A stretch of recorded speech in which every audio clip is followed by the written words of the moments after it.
नमस्ते सबैजनालाई, म राजीव ख्याजु र म आज तपाईहरुलाई टाइमलाइनमा भएको दुईटा टुल, एउटा सेलेक्सन टुल, अर्को ट्र्याक सेलेक्सन टुलको बारेमा सम्पूर्ण जानकारी लिएर आइसकेको छु। सो बिना कुनै टाइम वेस्ट गरी भिडियो सुरु गरौँ।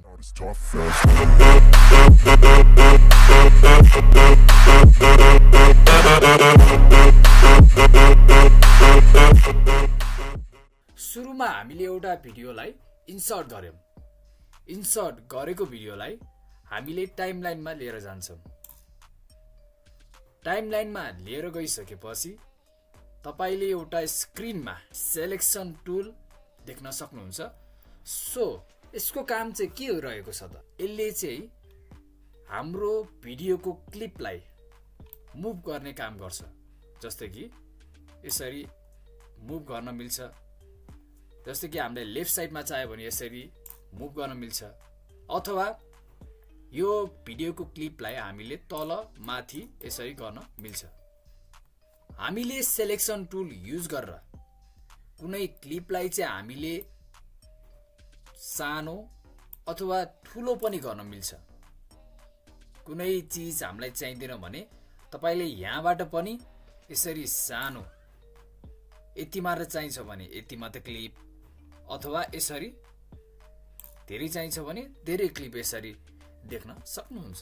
अब चाहिँ हामीहरू ट्र्याक सेलेक्सन टुलको बारेमा हामीहरू कुरा गर्छौं। ट्र्याक सेलेक्सन टुल चाहिँ तपाईको स्क्रिनमा देख्न सक्नुहुन्छ। ट्र्याक सेलेक्सन टुल पनि दुईटा टाइपको हुन्छ।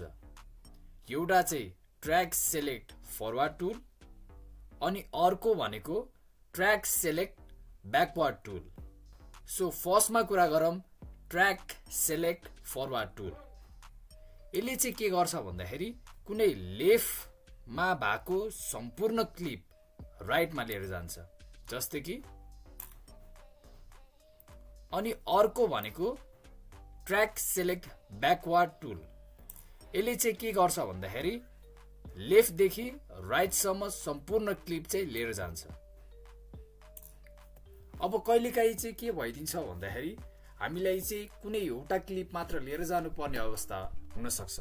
सो त्यस्तो बेला चाहिँ हामीले के गर्नु पर्यो भन्दाखेरि यो ट्र्याक सेलेक्सन टुलमा जाने, अनि हामीले शिफ्ट थिच्यो भने एउटा मात्र एरो देख्न सक्नुहुन्छ। सो यसरी यसरी लिएर जान सक्नुहुन्छ।